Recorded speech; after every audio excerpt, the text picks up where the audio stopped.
Assalamualaikum warahmatullahi wabarakatuh. Perkenalkan, nama saya Nabil Nur Andrai dari Peminatan Hukum Tata Negara dengan NIM 221021131311011. Di sini saya ingin menjelaskan dan membuat video UAS Hukum dan Politik. Oke, langsung saja masuk soal yang pertama. Buatlah video berdurasi minimal 10 menit dengan isi film Dirty Vote 2 serta kaitkan substansi dalam aspek hukum dan perpolitikan di negeri kita saat ini. Dan buat analisa dalam 20 tahun ke depan bertepatan pada Indonesia 2045, apa dampak yang terjadi? Sampaikan saran dan harapan. Karena ini akan menjadi aktor bagian dari Indonesia ke depannya. Ini surat yang sampai bikin tim riset Dirty Vote kaget karena nunjukin mencurigakannya militer buat pengelolaan dana MBG. Apalagi surat ini hampir nggak pernah diberitain media. Hah? Kenapa bisa gitu? Simak sampai habis karena ini fakta yang mungkin belum kamu tahu dalam film Dirty Vote 2. Ada dokumen penting MBG yang dibahas film Dirty Vote 2 yang udah tayang di YouTube. FYI, kalau Dirty Vote 1 membedah kecurangan pemilu 2024, Dirty Vote 2 akhirnya membaca kartu-kartu elit politik buat pemilu 2029 yang disimpulin dengan O3, otot, otak, dan ongkos para elit. Begini salah satu kejanggalan rezim Prabowo di proyek MBG. Surat edaran dari Lembaga Pusat Pelaporan dan Analisis Transaksi Keuangan (PPATK) netapin lewat Bank Umum kalau seluruh lembaga yang jalanin dana MBG harus sesuai penerapan anti pencucian uang dan transaksi mencurigakan. Tapi anehnya, ada 15 yayasan yang dikecualiin dari pemantauan pengelolaan dana MBG. Di daftar itu, banyak yayasan yang terhubung dengan TNI. Setelah tim Dirty Vote cross-check, salah satunya ialah Yayasan Purnawirawan Pejuang Indonesia Raya. Yayasan ini ternyata adalah sayap Partai Gerindra. Jawabannya, film dokumenter Dirty Vote 2 bukanlah sekedar tontonan, melainkan sebuah otopsi kritis terhadap integritas proses demokrasi di Indonesia, khususnya menjelang kontestasi elektoral 2024. Dokumen ini disajikan oleh 3 pakar hukum yang terkemuka, secara terperinci membedah potensi kecurangan baik bersifat struktur, sistematis maupun masif, TSM yang bersumber dari penyalahgunaan kekuasaan oleh pejabat publik atau yang disebut abuse of power. Narasi utama yang dibangun adalah adanya dugaan orkestrasi kekuasaan untuk memihak pada pasangan calon tertentu, sebuah tindakan yang berpotensi merusak prinsip netralitas dan kesetaraan dalam pemilu yang merupakan tiang utama negara hukum demokratis. Cara substansi hukum tata negara, film ini menyoroti pelanggaran serius terhadap pasal 22E ayat 1 Undang-Undang 1945 yang mengamanati pemilu dilangsungkan secara langsung, umum, bebas, rahasia, jujur, dan adil. Analisis film berfokus pada instrumen hukum yang digunakan untuk memelihara kepentingan politik, mulai dari revisi atau penafsiran kontroversial terhadap undang-undang hingga penggunaan wewenang diskresioner oleh lembaga eksekutif dan yudikatif.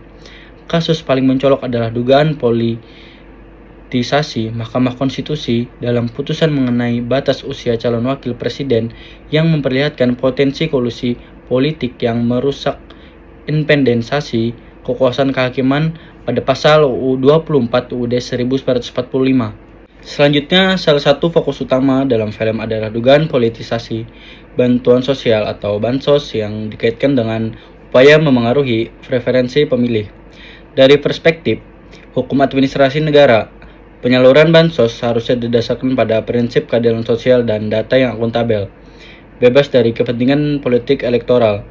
Penggunaan dana publik untuk kepentingan kampanye merupakan pelanggaran serius terhadap prinsip pengelolaan keuangan negara yang bersih atau clean governance, dan berpotensi melanggar UU Pemberantasan Tindak Pidana Korupsi.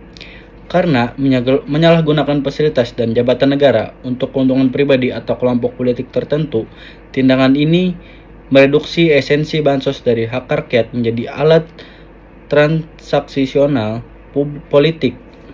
Film ini juga mengkritisi fasibnya atau bahkan dugaan keberpihakan lembaga penegak hukum, contoh kepolisian, kejaksaan, hingga Badan Pengawas Pemilu atau Bawaslu dalam menindaklanjuti laporan dugaan kecurangan.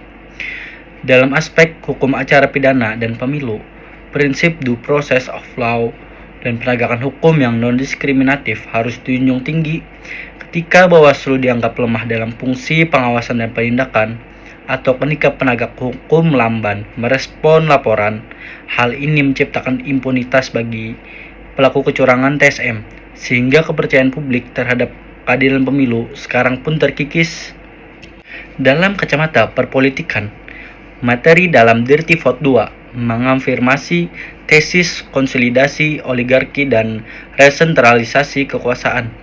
Keterlibatan aktif figur-figur kekuasaan termasuk presiden dan jajaran kabinet dalam dinamika elektoral menunjukkan pengaburan batas antara state power atau kekuasaan negara dan political power atau kekuasaan politik partisan. Fenomena ini yang dikenal sebagai state capture memperkuat pandangan bahwa mesin birokrasi dan sumber daya negara ini digunakan untuk melanggengkan kepentingan dinasti politik yang secara fundamental bertentangan dengan semangat reformasi 1998 yang menghendaki demokrasi yang sehat dan bersih. Kita masuk pada dampak Indonesia pada 2025 secara aspek hukum. Menyongsong Indonesia Emas 2025 jika substansi kecurangan dan penyalahgunaan kekuasaan yang diuraikan dalam film ini menjadi presiden yang tak terkoreksi, dampaknya pada aspek hukum akan disruptif. Prediksinya adalah erosi konstitusional yang permanen. Hukum akan kehilangan fungsi utamanya sebagai penjaga keadilan dan batas kekuasaan, beralih menjadi alat legitimasi otoritarianisme elektoral.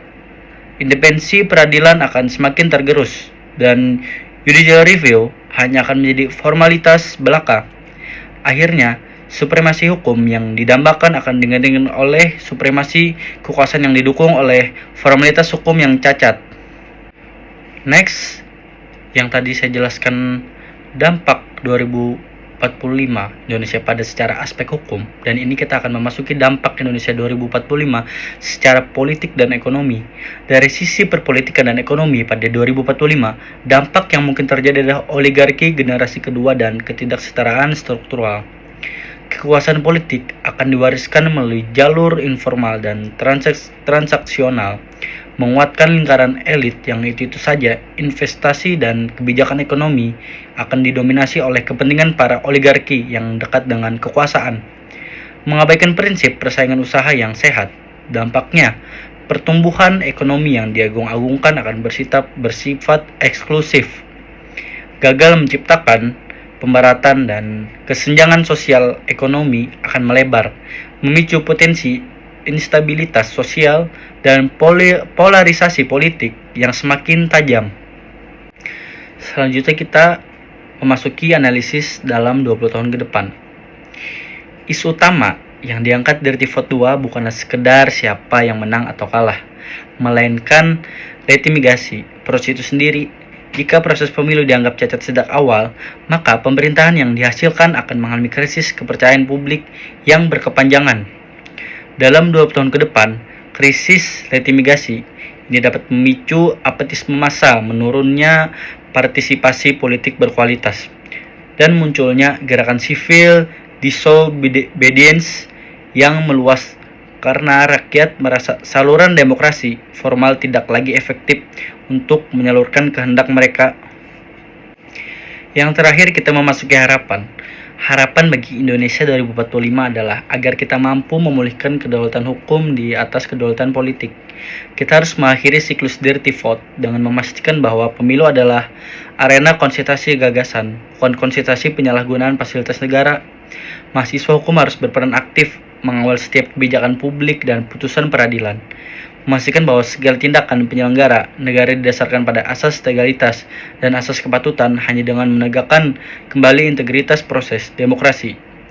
Indonesia Emas 2045 dapat dicapai sebagai negara hukum yang makmur dan berkeadilan, bukan sebagai oligarki yang terlegitimasi.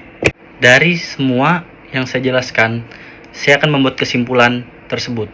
Film dokumenter Dirty Vote 2 menegaskan bahwa persoalan utama demokrasi Indonesia menjelang pemilu 2024 bukan sekedar hasil elektoral, melainkan cacat serius pada integritas prosesnya akibat dugaan kecurangan terstruktur, sistematis, dan masif. Melalui penyalahgunaan kekuasaan, pelanggaran prinsip luber jurdil, politisasi lembaga peradilan, penggunaan bansos sebagai alat politik, serta lemahnya penegakan hukum menunjukkan terjadinya pengaburan batas antara kekuasaan negara dan kepentingan politik partisan. Jika praktik ini dibiarkan, Indonesia menuju 2045 berisiko mengalami erosi konstitusional, penguatan oligarki, ketimpangan struktural, dan krisis legitimasi pemerintahan. Oleh karena itu, diperlukan reformasi menyeluruh terhadap lembaga pemilu dan peradilan serta peran aktif mahasiswa hukum sebagai penjaga konstitusi untuk memulihkan supremasi hukum agar demokrasi kita di Indonesia tetap berkeadilan dan bermakna. Sekian dari jawaban saya nomor 1, dan saya akan lanjut ke penjelasan nomor 2 atau soal nomor 2. Buatkan penjelasan bagaimana pandangan selaku mahasiswa calon sarjana hukum melihat bencana alam yang terjadi di daerah Aceh dan Sumatera. Apakah murni bencana alam atau karena ulah dari manusia, congak, bodoh, dan semena-mena? Menjawabnya, secara yuridis filosofis, fenomena bencana di Aceh seringkali gempa dan tsunami, dan Sumatera banjir, longsor, kebakaran hutan tidak bisa dilihat secara monolitik. Dalam kerangka hukum perdata, bencana alam murni natural disaster dikategorikan sebagai keadaan memaksa force majeure yang membebaskan pihak dari kewajiban dan pertanggungjawaban. Namun, perlu ditinjau ulang dalam konteks modern. Hukum lingkungan, khususnya Undang-Undang Nomor 32 Tahun 2009 tentang Perlindungan dan Pengelolaan Lingkungan Hidup atau UU PPLH, mewajibkan analisis mendalami mengenai sejauh mana intensitas bencana ditingkatkan oleh kegagalan manusia dalam mengelola ekosistem. Oke, selanjutnya, pada tataran hukum administrasi, bencana akibat ulah manusia mencerminkan kelalaian negara dan atau korporasi dalam menjalankan kewajiban preventif. Negara melalui perangkatnya pemerintah daerah bertanggung jawab atas penerbitan izin usaha pertambangan, izin pemanfaatan hutan, dan analisis mengenai dampak lingkungan. Apabila izin tersebut diterbitkan tanpa memperhatikan aspek mitigasi bencana atau analisis risiko bencana, maka terjadi maladministrasi korporasi. Yang melanggar ketentuan AMDAL dapat dikenakan sanksi administrasi atau pencabutan izin, sanksi pidana atau pertanggungjawaban korporasi, dan gugatan rugi mutlak atau disebut strict liability. Berdasarkan Pasal 88 UU PPLH, tanpa perlu membuktikan unsur kesalahan karena kegiatan yang menimbulkan dampak besar dan penting bagi lingkungan. Banyak bencana longsor dan banjir di kawasan pesisir atau pegunungan Sumatera terjadi akibat pelanggaran terhadap Undang-Undang Nomor 2006 Tahun 2007 tentang penataan ruang, pembangunan tidak sesuai rencana tata ruang wilayah, atau bahkan melanggar moratorium. Kawasan lindung jelas menunjukkan adanya kesalahan sistemik dan moral hazard dari aktor pemegang kebijakan dan penegak hukum.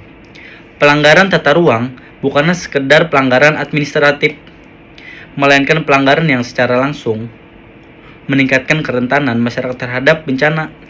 Kegagalan penegak hukum dalam menindak pelanggaran RT/RW menjadi kausa proxima, penyebab terdekat dari dampak bencana yang terjadi.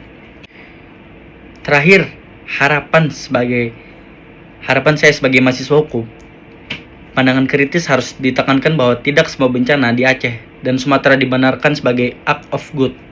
Kita harus memilah mana yang murni force majeure, misalnya gempa tektonik, dan mana yang diperparah oleh kesalahan manusia atau human error yang berujung pada kerugian ekologis dan sosial. Terakhir, sesudah harapan, saya akan menyimpulkan dari apa yang sudah saya perjelas tadi. Bencana alam di Aceh dan Sumatera pada tahun 2025 ini dengan segala dampaknya yang menghancurkan harus disimpulkan sebagai bencana ekologis yang bersumber dari multifaktor, di mana kontribusi negatif ulah manusia jauh lebih signifikan dalam menentukan skala kehancuran yang terjadi. 1. Sinergi kasualitas penyebab gabungan. Bencana ini adalah pertemuan fatal antara ancaman alam, hujan ekstrim, dan kerentanan lingkungan yang diciptakan manusia atau degradasi hutan. Poin kunci: hujan ekstrim adalah pemantik, tetapi kerusakan lingkungan yang parah akibat deforestasi, alih fungsi lahan, adalah amplifikator yang mengubah hujan deras biasa menjadi banjir bandang yang mematikan. 2. Pertanggungjawaban hukum dan etika atau ulahan manusia. Label manusia congok, bodoh, dan semena-mena merujuk pada pelaku perusakan lingkungan dan pembuat kebijakan yang abai atau korup. Bencana ini adalah konsekuensi logis dari kegagalan penegakan hukum, lingkungan, dan penyimpangan tata ruang yang mengorbankan kesehatan ekosistem demi kepentingan ekonomi jangka pendek. Pihak yang bertanggung jawab atas izin destruktif serta pelaku illegal logging harus dimintai pertanggungjawaban pidana. Yang ketiga, mandat reformasi hukum atau solusi jangka panjang. Tragedi ini merupakan sinyal kuat bagi Indonesia untuk melakukan reformasi total dalam kelola lingkungan dan tata ruang. Dibutuhkannya implementasi hukum yang berbasis mitigasi risiko bencana, mencabut izin-izin yang merusak, memulihkan das secara masif, dan menempatkan perlindungan ekosistem sebagai prioritas utama di atas kepentingan eksploitasi. Pembangunan harus dilandaskan pada prinsip keadilan antar generasi, memastikan generasi mendatang juga dapat menikmati lingkungan yang sehat. Kesimpulan final saya, banjir dan longsor Sumatera bukan sekedar cobaan Tuhan atau murni takdir alam, melainkan tragedi yang dapat dicegah jika hukum lingkungan dan tata ruang diletakkan secara konsisten dan jika etika kolektif, masyarakat serta penguasa tidak didominasi oleh keserakahan yang merusak. Hukum harus menjadi garda terdepan untuk menghukum kelalaian dan memastikan pembangunan yang berketahanan dan berkeadilan ekologis. Sekian, itu jawaban dari saya. Terima kasih. Wassalamualaikum warahmatullahi wabarakatuh.